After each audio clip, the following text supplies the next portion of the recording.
Pasaulē atkal ir sācies lielais tautu staigāšanas laiks. Nekontrolētas imigrācijas problēmas ir tik nopietnas, ka kļuvušas par vienu no izšķirošajiem faktoriem nacionālajās vēlēšanās Eiropas valstīs un Ziemeļamerikas kontinentā. Turpmākajās minūtēs mēs kopā izanalizēsim, kāds ir trešo pasaules valstu imigrantu psiholoģiskais profils un kādas iespējamās sekas tas var nest sabiedrībai.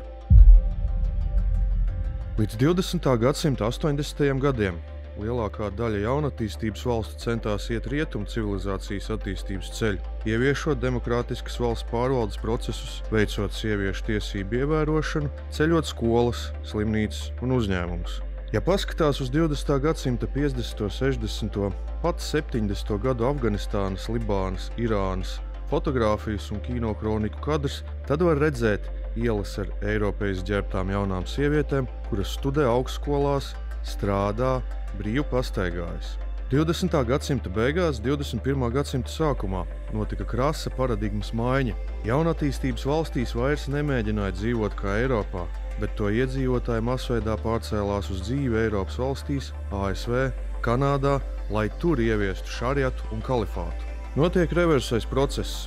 Austrumi vairs nemēģina līdzināties rietumiem, bet ar masu imigrāciju cenšas rietumus pārtaisīt pēc sava ģīmja un līdzības. Tagad Eiropas pilsētas ir pārpludinātas ar hidžabiem, burkām, paranžām, mošejām. Respektīvi, nevis austrumi ir kļuvuši sekulāri, bet rietumi kļūst islamizēti. Masu imigrācijas problēmas. Nelegālas un arī legālas imigrācijas plūsmas ir radījušas sociālas, ekonomiskas un politiskas problēmas gan Eiropas Savienībā, gan ASV. Maslova piramīda. Maslova piramīda ir psiholoģijas teorija, kuru izstrādāja amerikāņu psihologs Abrahams Maslovs. Šī piramīda apraksta cilvēku vajadzību hierarhiju, kas tiek iedalīta 5 pamata kategorijās. Maslova piramīda parāda, ka cilvēki apmierina dažādas vajadzības, sākot no pamatvajadzībām un beidzot ar garīgām un pašrealizācijas vajadzībām. Šī piramīda ir sadalīta 5 līmeņos. Fizioloģiskās vajadzības. Tās ir pamata vajadzības, kas nepieciešamas izdzīvošanai, piemēram, pārtika, ūdens, gaiss, naktsmītne, miegs, seksuālā nepieciešamība. Miljoni gan nelegālo, gan legālo migrantu, kas ir pārpludinājuši Eiropas valstis, saņem nepieciešamo tādu savu fizioloģisko vajadzību apmierināšanai kā pārtika, ūdens, naktsmītne. No tiem, kuri nāk pāri Eiropas Savienības robežām, 90% ir jauni vīrieši, kuriem hormoni pa ausīm ārā līst. Kā šiem miljoniem var nodrošināt seksuālo vajadzību apmierināšanu? Tas tīri kvantitatīvi nav iespējams. Turklāt tā ir pilnīgi cita kultūra un paradumi. Vietējās sievietes no šiem ienācējiem vienkārši baidās un pamatoti baidās. Zviedrija, kas ilgstoši bija atvērta imigrācijai no 2012. līdz 2021. gadam, ievērojami pieauga reģistrēto seksuālo noziegumu skaits. 2023. gadā tika reģistrēti gandrīz 24 000 dzimumu noziegumu. Turklāt ziņojumi liecina, ka 58% personu, kas notiesāts par izvarošanu vai mēģinājumu to izdarīt, ir dzimušas ārvalstīs. Pārējie bieži ir migranti 2. vai 3. paaudzē. Bieži tās ir mežonīgas grupveida izvarošanas, nereti upuri ir bērni. Pirms pāris mēnešiem Lielbritānijā bija grandios skandāls. Policija gadiem bija piesegusi masveida britu sieviešu izvarošanas gadījumus, ko bija izdarījuši migranti no Pakistānas bandas. Vācijas policijas vadība paziņoja, ka Vācija vairs nav sievietēm un gejiem droša vieta. Drošības vajadzības. Tas ietver fizisko un emocionālo drošību, piemēram, veselību, nodarbinātību, finanšu drošību, dzīvības aizsardzību.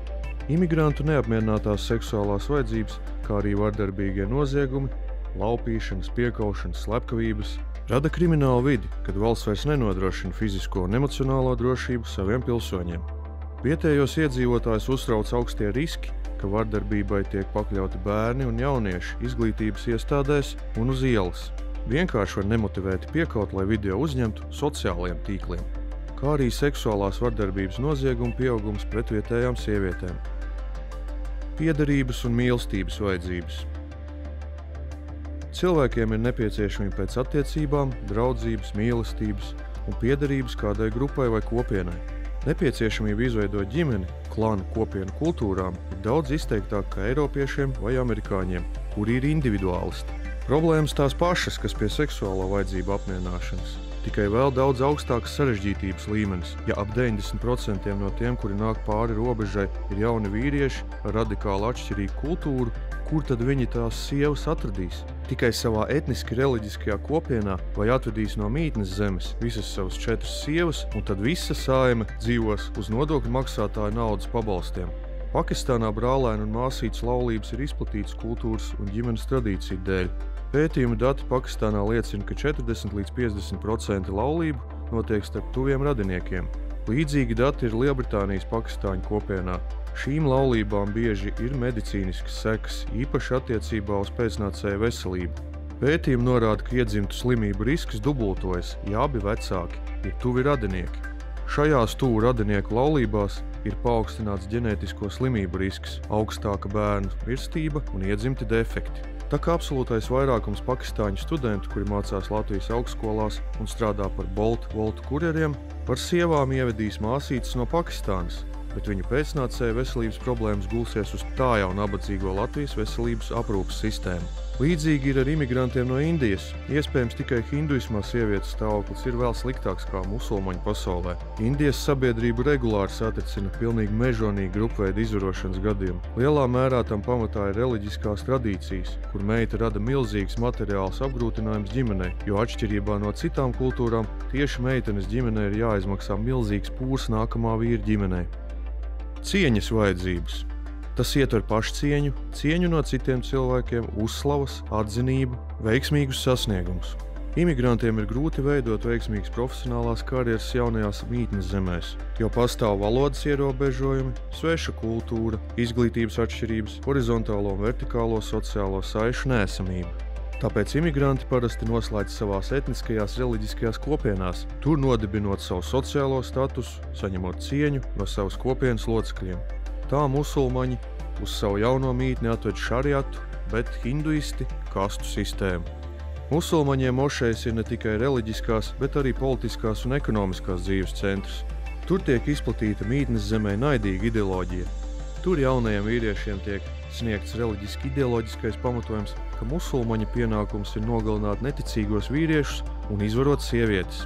Tieši ar šādu ideoloģiski reliģisko pamatojumu Hamas teroristi veica savas zvērības 7. oktobrī 2023. gadā Izraēlas teritorijā. Tieši tas bija pamatā ISIS veiktajiem noziegumiem.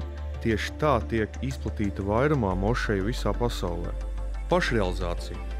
Augstākā vajadzību līmeņa līmenis, kas saistīts ar cilvēku spēju sasniegt savu potenciālu, radošumu, izaugsmi un pašrealizāciju dzīvē. Maslova teorija norāda, ka cilvēki mēdz apmierināt vajadzības no apakšu uz augšu, vispirms apmierinot fizioloģiskās vajadzības, tad drošības vajadzības un tikai tad, kad tās ir apmierināts, cilvēks sāk domāt par augstākiem mērķiem, piemēram, attiecībām, cieņu vai pašrealizāciju. Bieži tieši vajadzība pašrealizēties ir motivācija veikt terora aktus, sēsties pie automobīļa stūres un iebraukt pūlī Ziemassvētku tirdziņā, nošaut kādu vai iziet ar nazi uz ielas, lai nogalinātu garām gājējus, lai tautieši nosauktu par šahidu. Ir izveidojies apburtais aplis, situācijā, kurā neapmierināti ir visi, gan vietēji iedzīvotāji, gan migranti. Ja par esošo situāciju tuvākajos gados netiks nodibināta kontrole un definēti strikti nosacījumi dzīvei rietumu civilizācijas valstīs, tad tas beigsies ar grandiozu sociālo sprādzienu.